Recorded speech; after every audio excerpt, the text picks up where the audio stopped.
All right, we're live.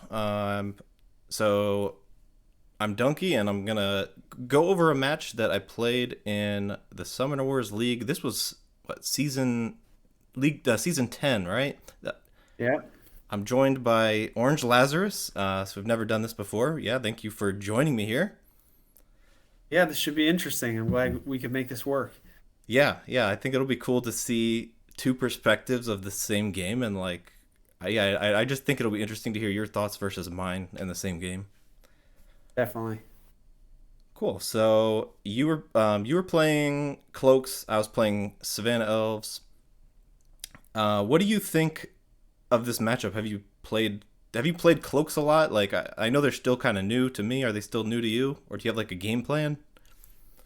Yeah, they are somewhat new to me. I've tried to get some games in with them, obviously, and through the league, and I, you know, there'll be a couple points in this matchup that'll be painful to relive because I made some pretty obvious mistakes that I just think are a product of me not being nearly as experienced with the Cloaks deck as like the the original eight, if you will. But still, I'm like, it's not like I haven't played them at all, but I think they're not my strength. So I've got a few of their strategies down, but obviously I've got some blind spots.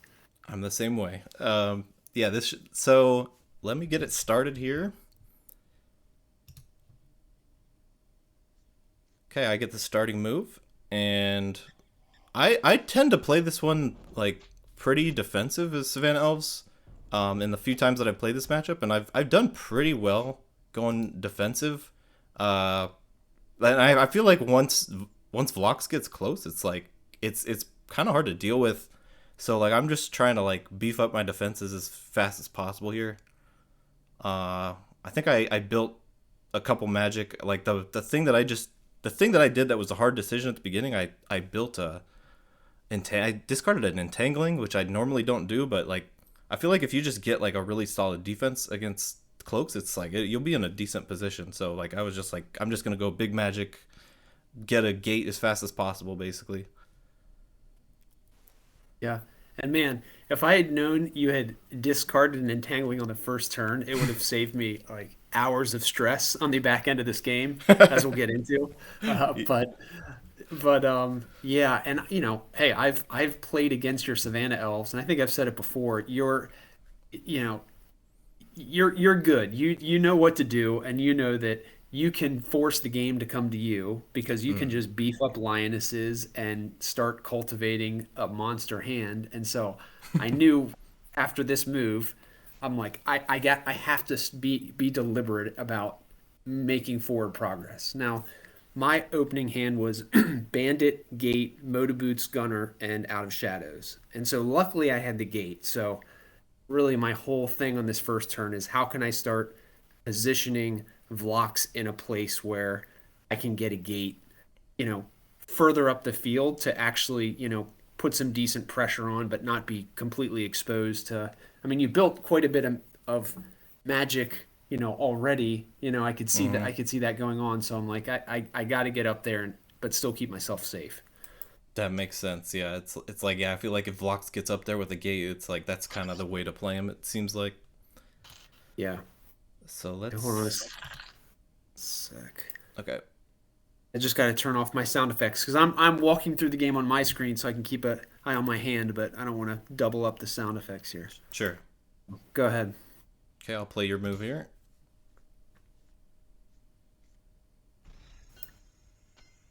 And so another thing, sometimes I don't always automatically play Moto Boots right away on the Machinist. Mm. Sometimes I'm like, hey, maybe I save it until I'm actually going to use it. But in this case, I already had the Machinist down to one health, and I figure I can use his ability to get Vlox in a position where even if you kill that sniper, which I figured you likely would, I could still kind of use the ability, finish off the archer the next turn, and get a gate up there. So that was you know the thought behind this positioning.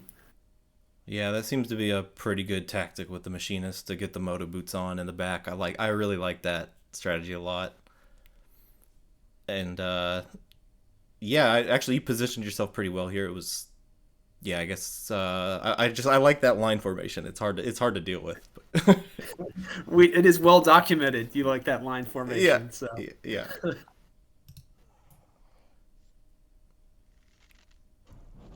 Okay, I'm just kind of doing the same thing here. Just super defensive.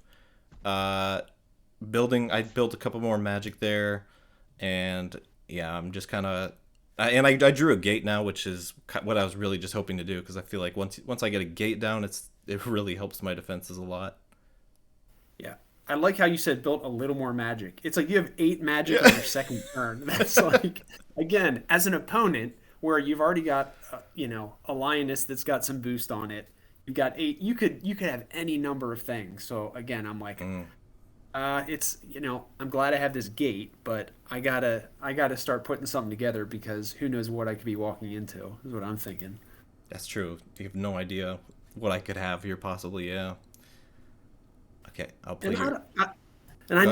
know, we probably have to like cap our time, maybe for a future series, but I do feel like in a lot of our games, Hmm. there's often this element where we build up magic so that we kind of keep each other on our toes, right? Like if you have the potential for a monster hand, it doesn't matter whether you have it or not. It's going to force me to play differently than if you didn't, right? So I don't know if that's a deliberate Mm. thing you do, with apart from just building magic for a specific hand, but like kind of the mental strategic side of like forcing your opponent to consider what you could have. I 100% agree. That's yeah. I feel like it doesn't matter. It doesn't matter who does it to me. Like if someone just builds a lot of magic, it's so hard to deal with early. Like it keeps you guessing. You don't know what they could have. They could just have a monster hand, and yeah, even if like the AI would do that, like that would be scary to me.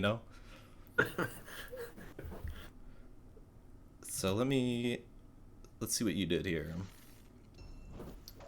Yeah. Use the machinist ability, get the swipe in, and then still can build the gate. I, So, I like that little trick. Yeah. yeah.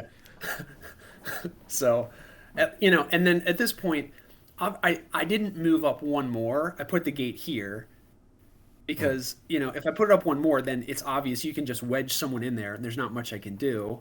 You know, I figured, hey, maybe he'll leave someone back, and then I get a machinist in there and can get a double hit. Use his ability to attack twice. But obviously, you know what you're doing, and you got up on that gate. But still, there's a little room to maneuver around the side. So I figured that was the better gate placement than going one space forward.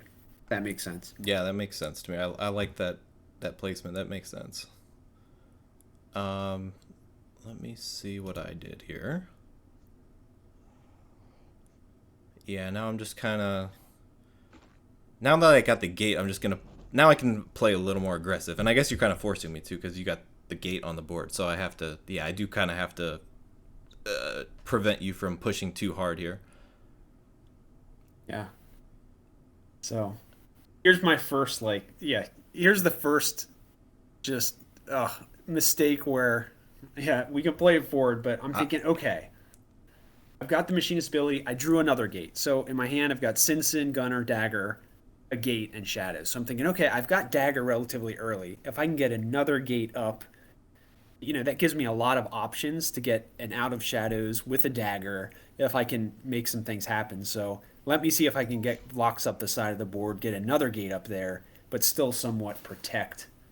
So, yep, oh, I get the yeah. I totally follow the logic, and I totally see why you don't want to watch this turn again. yeah.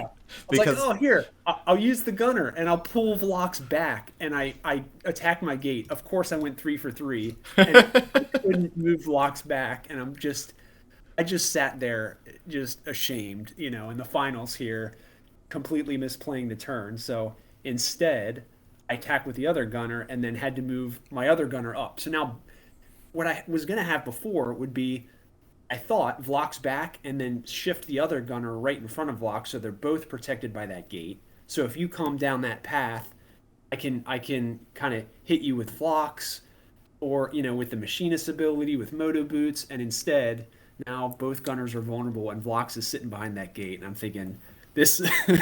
All right, yeah, well, at very least this is he's Dunky's going to do something. He's now has an opportunity. He's going to pounce on this. So when I I had saw that that, thinking. I immediately knew what happened. I've done that before, thinking the gunner would activate hitting a gate. Yeah, and that would have been good positioning too. But yeah, that's just unfortunate. So let's see how I punish. Oh yeah, this turn I found a pretty good punish. I feel like this was nasty. Yes. Now, was it a no-brainer for you to go all the way down to get that machinist? Were you like zeroed in on that? That was the one thing for sure I was doing. Yes, I was like that machinist has to go.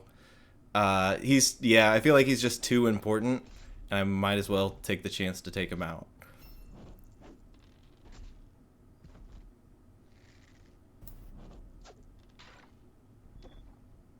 But just the positioning too that this led to of like kind of basically surrounding your summoner, yeah, I feel like that was just a nasty turn for you. Like it just, I didn't know what you were gonna respond with after this. Honestly, I was like, I don't know what Vox is gonna do.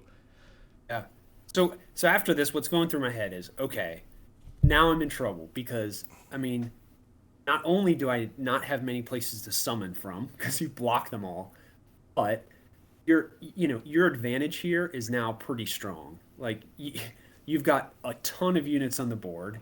Our kind of magic differential or hand, kind of economy differential isn't that great. And Vox is sitting by himself. Like it was like so at this point I'm thinking, okay, I only have one place to summon. Luckily I drew a machinist and I'm thinking, okay, I can at least what I can at least do is claw back a little bit of economy and I should be able to take out both of these units.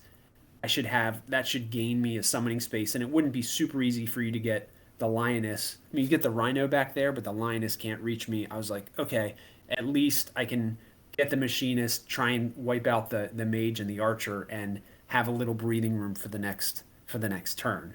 So, but that's pretty much all I could do. What else could I do in Yeah, this situation? yeah, that You makes really, sense. yeah. Yeah, that would be yeah, that wouldn't be so bad actually. Yeah, now that I look at it, it's yeah, if you could take out both here, that's not so bad. What was oh, I was wondering, did you discard? So you mentioned you had Sinsin earlier. Did you discard Sinsin? I was wondering about that. I did. And here's why. Like again, admittedly, I'm not, a master with cloaks, but my thought is, okay, if I summon Sinsin, it just with your deck and the Yeah. kind of the options you have to assassinate Sinsin, it would just your economic advantage. That's just magic I don't want to give to you and your Savanna Elves. Or yeah, so uh, that's why I was like, I just am gonna throw Sinsin away rather than risk you're just gonna kind of get the kill somehow and then put me in a really bad spot from an economy perspective, if that makes any Oh, sense. that makes a lot of sense. Yeah, when I play cloaks against Savannah elves, that's so if I'm the cloaks, like I, the one thing you don't want to have happen is Sinsin to die, especially like in the first half of the game, or even I guess at any point really, unless it's the very end of the game. But yeah, that's a big risk, I guess. But I guess I usually put Sinsin like kind of just in the very back, and just in case I need to like uh Sly or something later. I feel like it's kind of hard to hit her if she's like all the way at the back in that starting gate. But Yeah. Yeah, that's a fair point. Something I'll have to maybe play with a little bit more. yeah, At this point, I wanted to build magic to get the dagger potential too, since I had drawn dagger fairly early too. So I think I was also thinking, how can I build, not throw away things that I need, but give myself the opportunity. Because again, I'm sitting on an out of shadows since the first turn. So if I can get dagger out and maybe a bandit, then it gives me a lot of options. So I think that's part of why I chose to build that's a Simpson. that's a good point actually. Yeah, you. In fact, it probably was a good decision, seeing as what happens later. But yeah, because you probably couldn't have played a turn later where you had like dagger coming out. I think on the following turn or something. Hmm. So let's see what happens now. Feeling pretty good. Pretty good And like the kill. Archer, not so much. Yeah. I'm like, oh boy. This is trouble. Could turn bad. Yeah, every kill matters so much.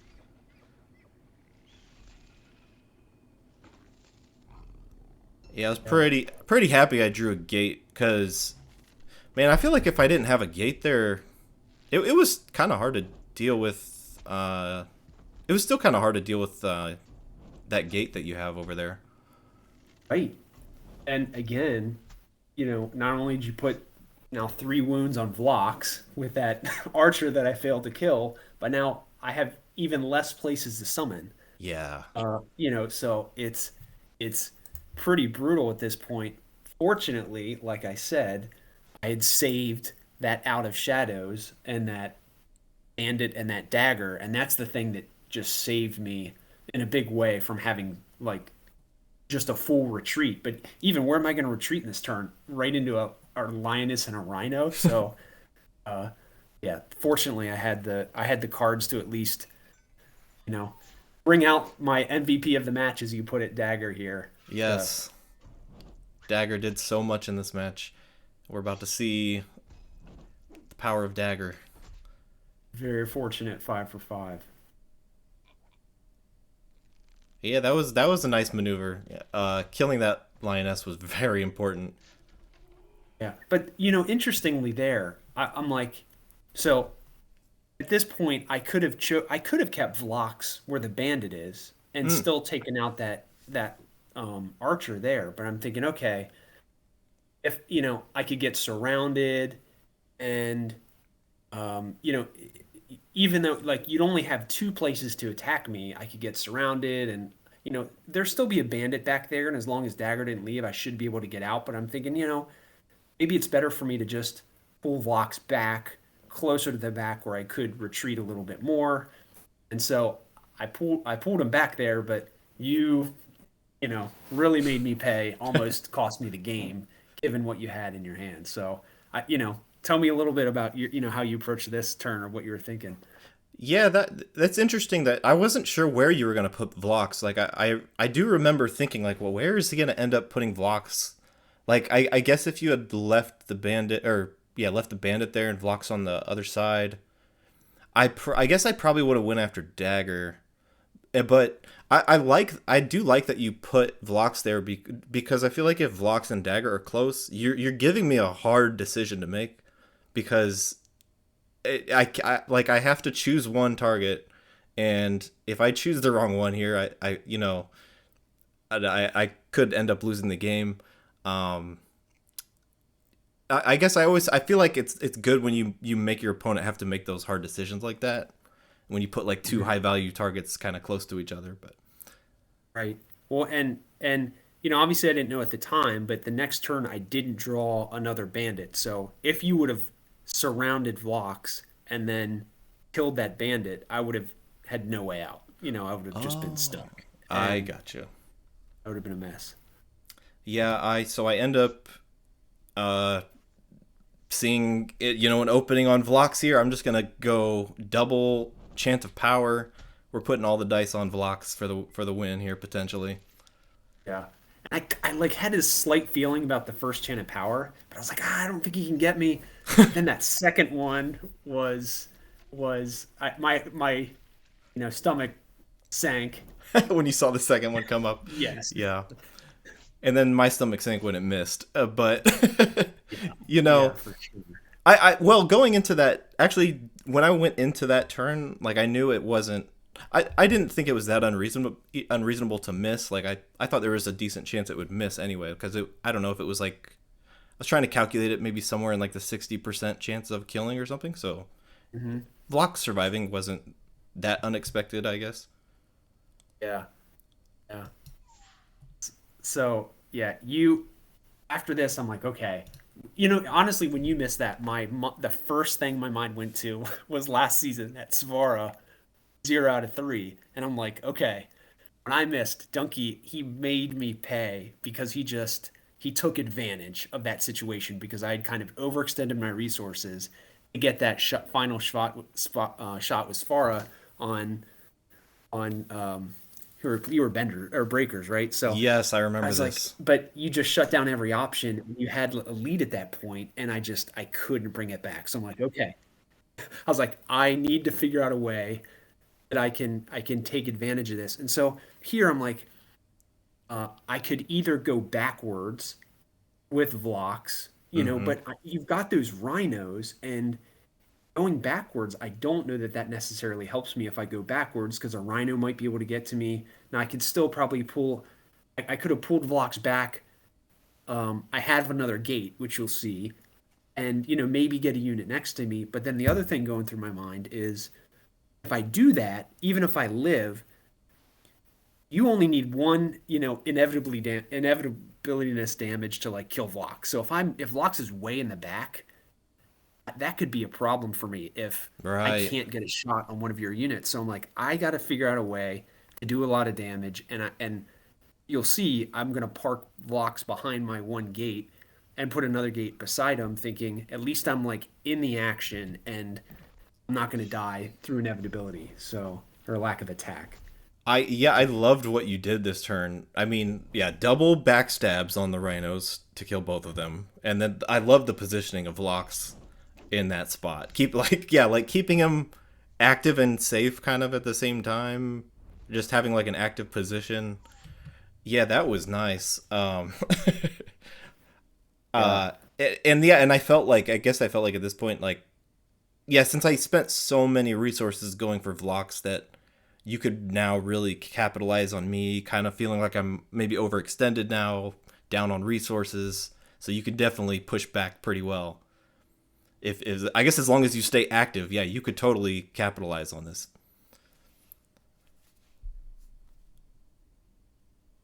Okay, let's see what I did in response here. Yeah, that was a good. What is that event? Out of shadow? No, not out of shadows. Smoke bomb. Smoke bomb. Thank you. That was a good smoke bomb. Yeah, kind of just forcing me to retreat, regroup. Yeah. And so now at this point, I'm like, okay, every turn is going to be about how can he kill me?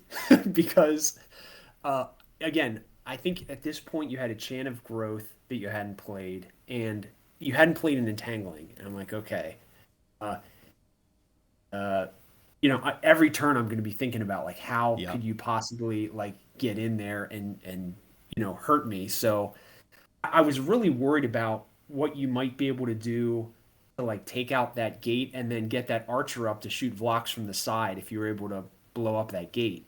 And so you'll see a lot of my moves from here on out are either thinking about that or thinking about you somehow like getting a entangled archer behind Vlox, or with a rhino because I had no idea you threw that away. So that was on my mind like for the next 5 turns, just thinking about how you might be able to get back there. So that yeah, that entangle would kind of psych you out the whole time. Then I could see that. Mhm. Yeah, yeah, and from my perspective, I'm kind of doing the same. I'm just looking. I was constantly looking for ways to hit Velox with, especially with rhinos. I'm definitely keeping on my rhinos here, just to threaten that.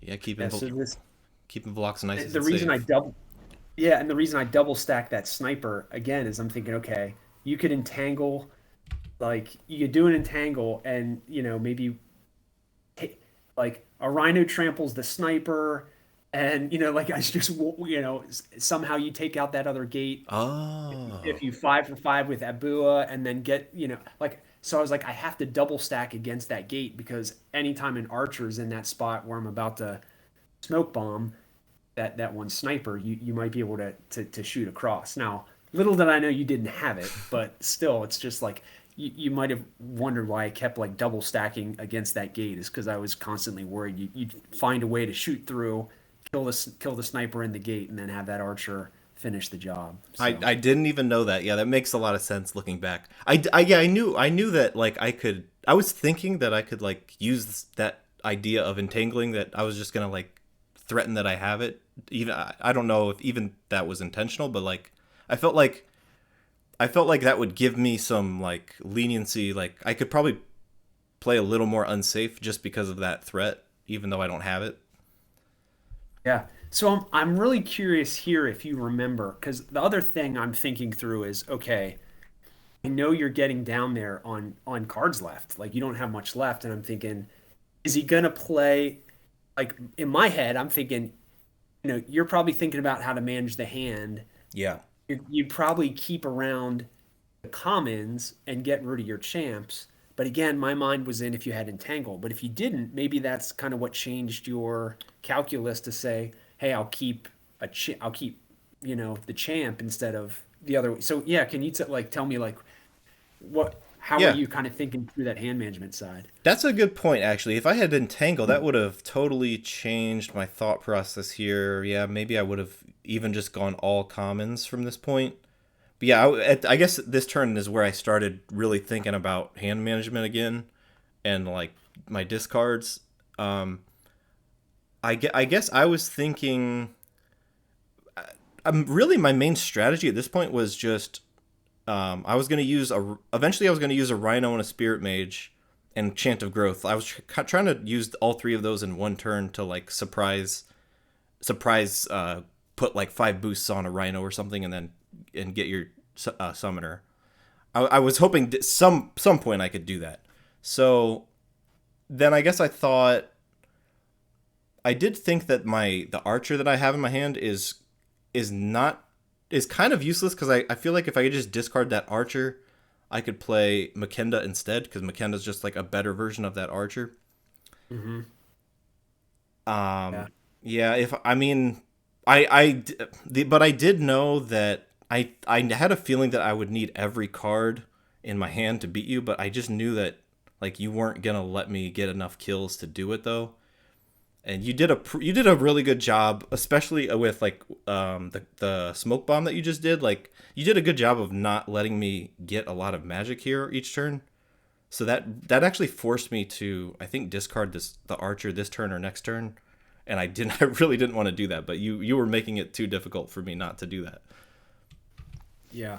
Yeah. Well, I was thinking about that, and this turn, I was thinking hand management too, and I ended up discarding Admiral because I was like, I just think it's way more important that I have options with the commons than trying to keep Admiral around, and that's probably an easier decision at this point. But Right.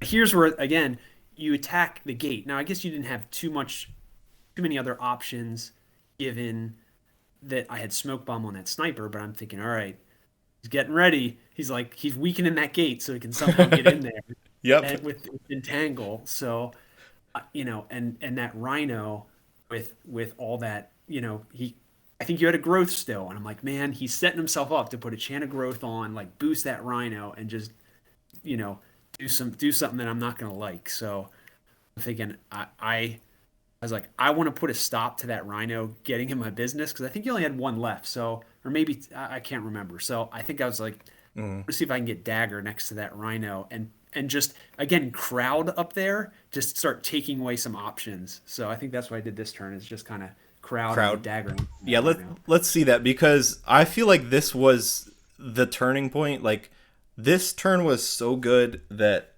I kind of lost hope after I saw this turn. This was a really good position of like yeah crowding like you said and like protecting Dagger. Putting Dagger up against the Rhino was such a good decision because the Rhino can't trample now. Um, yeah, I really liked your formation there.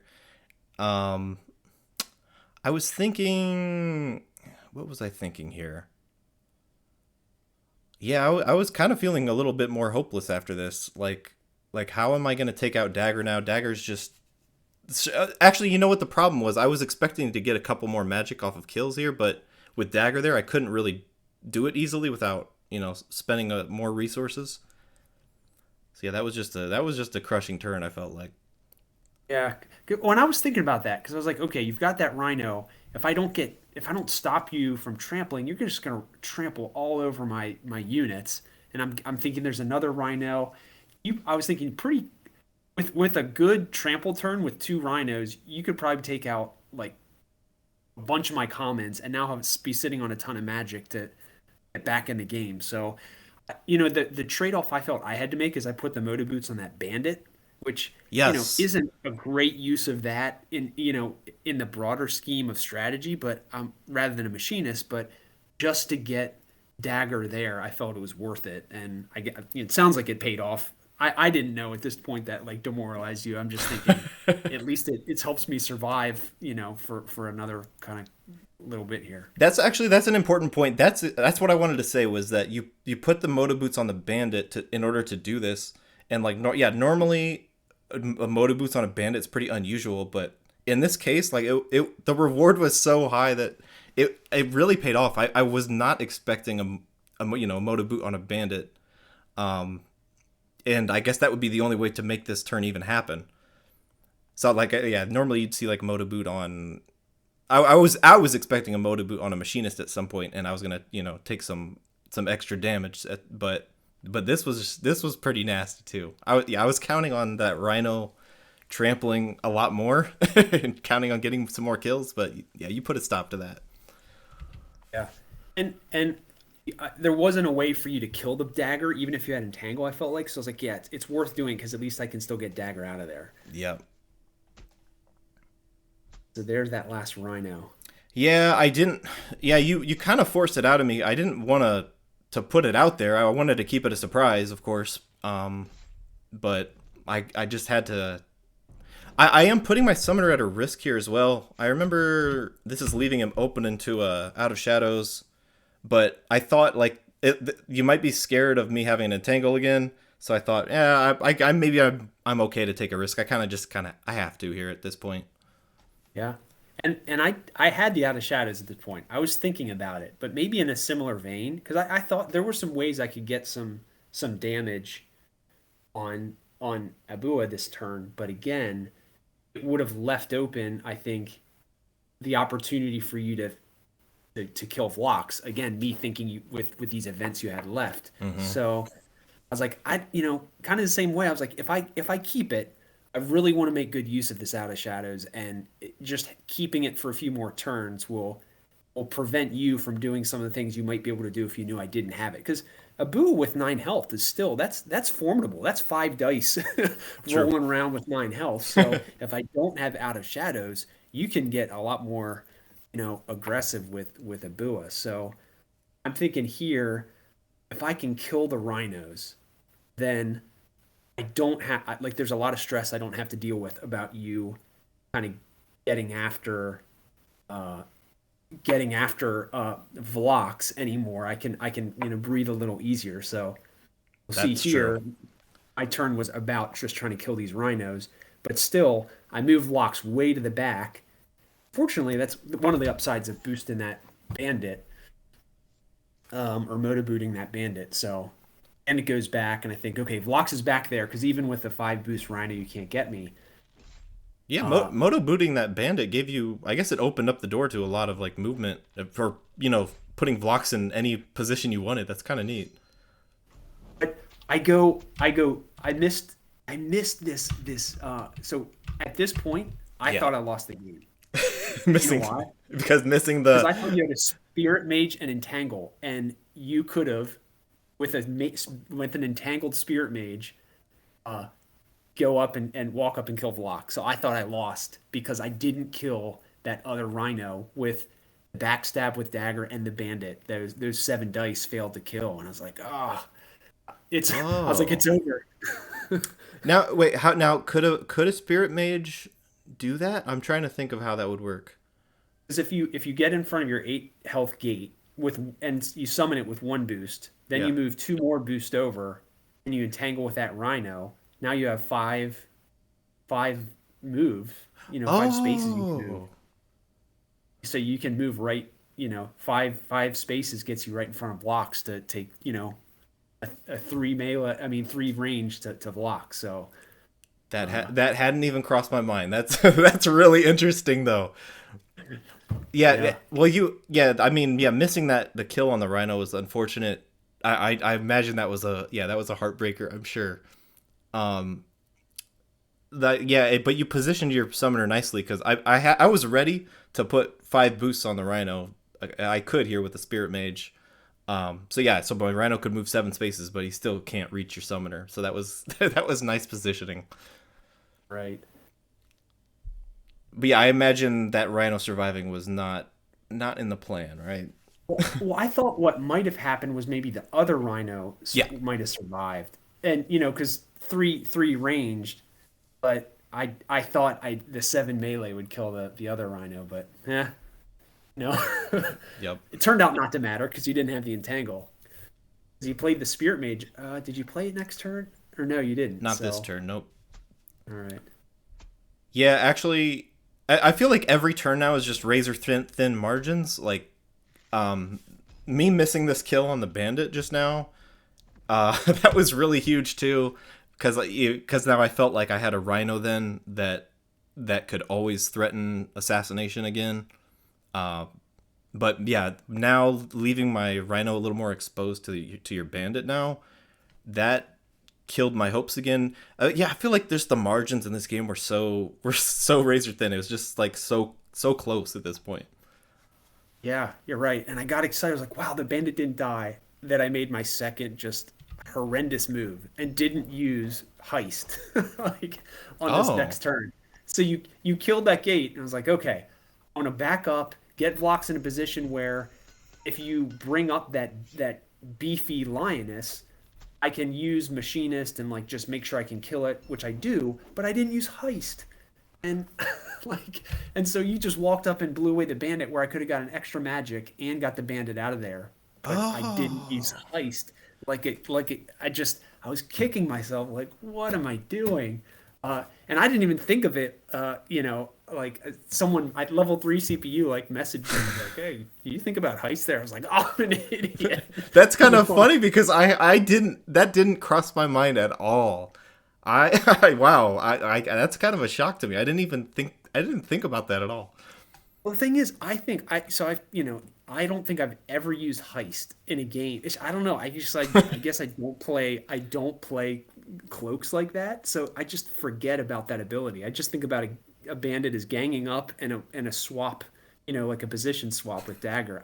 I just forget about heist, so I completely dropped the ball on that play. But oh That well. that yeah, I guess that's where experience helps with. Yeah, there's some factions like just if I don't play it enough, I forget those little things like that.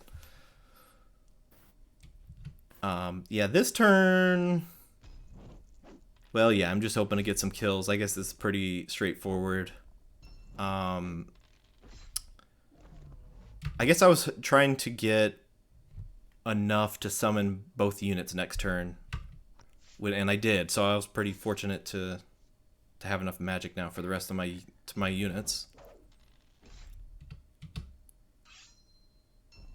Yeah, and I didn't think about it because that the last turn you didn't have enough magic to summon Makenda, right? I think I did. Let me go. You Let me because go I was back. I was thinking about I'm really curious because I was thinking Oh yeah, the I reason did. I was moving back because I'm thinking I don't like he could bring up another whether it was at this point I guess I figured you had a champ once you went down to two. Mm-hmm. I was like, okay, entangle must not be there, and it must be. So I was like, okay. I was like, at this point, it's either midi midi cat or Makenda, and so either way, if I let them get on the flank and you get the lioness straight on and the flank to the side, that could be you could potentially take out Dagger, and that wouldn't be good. So I moved back, but I still thought you might bring. I guess I don't know. I guess at this point you didn't Hmm. really have a great option to summon both, did you? Yeah, I didn't really have a good place to put Makenda. I feel like I don't really know where I would put her. I mean, yeah, I mean, I felt like you gave me an opportunity to attack with the lioness. I might as well just do it. Yeah. I mean, I guess I could hide the lioness and like shoot you with Makenda, but I, yeah, yeah, this was. I guess this was kind of tough because Yeah. I think that's what I thought you might have done because then I couldn't have really out of shadowed Makenda if the lioness was right behind it. True. It's, you know what I mean? But I, it's tough because then, then you just allow me to keep like kind of creeping up. And so I don't know if that was the right move or not. I was just kind of curious because I kind of figured you'd bring out Makenda here, but you kind of came at the lioness and gave me an opportunity to just take it out. I was actually thinking about that, where putting a unit behind Makenda so you couldn't out of shadows and backstab me, but like it felt like I was just the unit behind is not really doing anything anyway, so it was kind of losing value just by not being in the fight. Yeah. So I didn't feel good about it.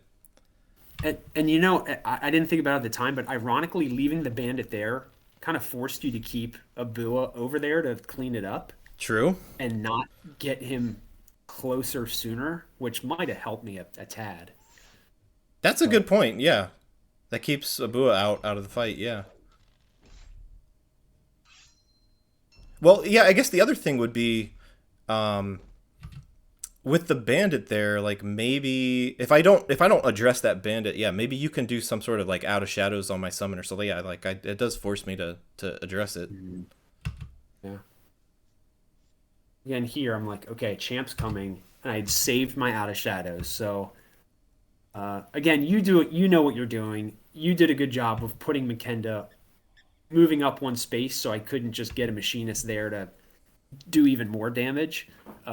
So you know, Yeah, I did that a lot this game. I guess I didn't talk about that, but yeah, a lot of times when I'm positioning units against cloaks, I'm putting them adjacent to the gates. Uh, if yeah, you don't want to be next to an open gate spot just because of those machinists coming out and hitting you twice. So yeah, that's yeah, why I did it. you did a great job all game. Here I was like, okay, machinist, just survive. Like, don't go 4 for 4. You know, you almost did, but the machinist kind of held up a little bit. He held on. And so here I'm like, okay, time to do Out of Shadows. And I was like, Yep. I did think about it because it was only like 70%. I think it was about 70% I get the kill, but I'm like, if I can take out Makenda, then I know what to do. I think it's game over. Um, and Yeah. I on this attack, I didn't move the machinist over in front of your gate because I really wanted to force Abua to have to go right in front of Dagger, not on the side. Um, and because then if you're in front of Dagger, then the rest of the game I can just keep moving machinists right in front of you and force you to go 4 or more hits. And if you miss, I'm thinking then you have to take 4 melee dice immediately from the machinist. Versus on the side, that might you could eventually back up, and I wouldn't be able to keep doing that.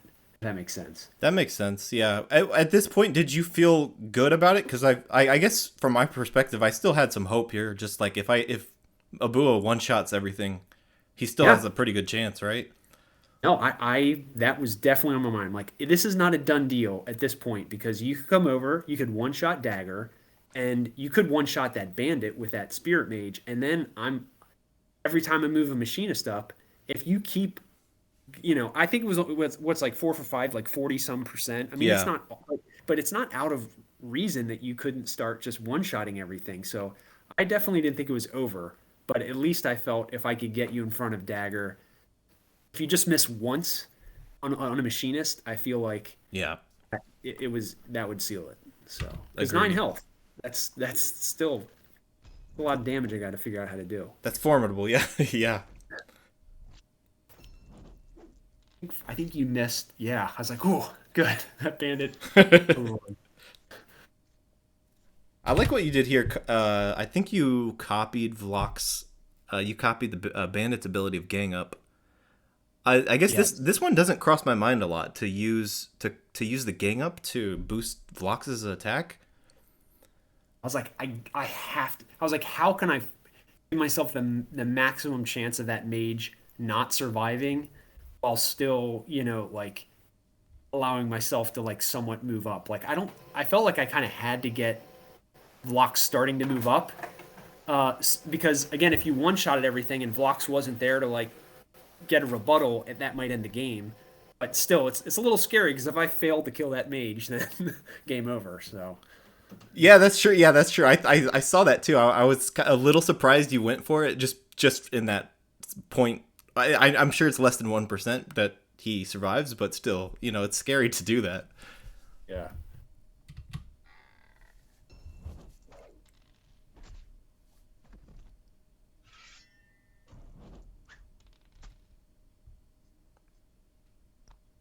Okay, now if I can one shot the machinist, I felt like I had hope.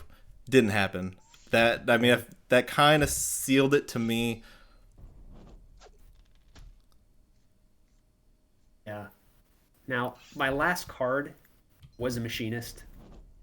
Yeah, So like I had, but at that point you're right. Like once you missed, then I got 4 dice, and even if you blow away this machinist, now I can get 6 dice in with locks, and then just move a machinist in front. So I felt like, okay, this is the first time I like breathed easy the whole game. like that's insane. Yeah, that was a lot of turns of just being on the edge the whole time.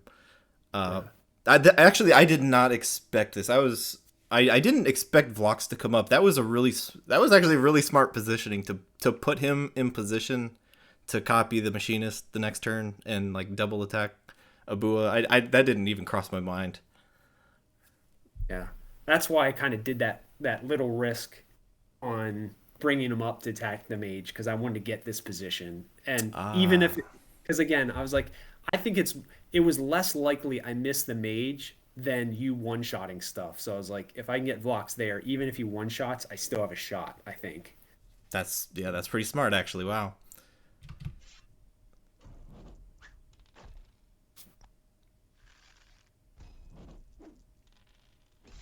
All right, I'm fighting back with what little health I have here. So I was like, and also fitting Vlox is like, I'll do it myself. Yeah, So now, yeah, he'll finish the job. That's great. Cloaks are victorious. That was a great game. Yeah, I really enjoyed that one. I thought that was a good one to go over. yeah, I agree. Yeah. Well, as I've said before, you know, the games against you are I always know they'll be good. And, if folks didn't know, you just like annihilated me in this mirror matchup to force this as the deciding match. Like you were on point with your cloaks. I mean, you had a pretty awesome like some good initial dice and a really good hand, but you just used it like perfectly. If people want to know how to like go aggro with cloaks, they should watch that game. That was pretty awesome. Thanks. Yeah, that was a crazy one too. Yeah, every time we play, I feel like they're just they're always fierce matches. So yeah, it's always great playing against you. Yeah. Well, hopefully our community enjoys this video. We'll have to, I'm sure maybe we'll get some comments, but it was fun doing this little kind of sharing some thoughts with you. So Uh, thanks for putting this together. yes, absolutely. Thank you for joining me. That was really great. Yeah, I'm glad we got to do that. Yeah, good stuff. Well, All right, thanks. thanks, Dunky. Until next season. Yes. Till next season, we'll meet again. All right, man. I will talk to you later. All right. All right. Bye now. Bye.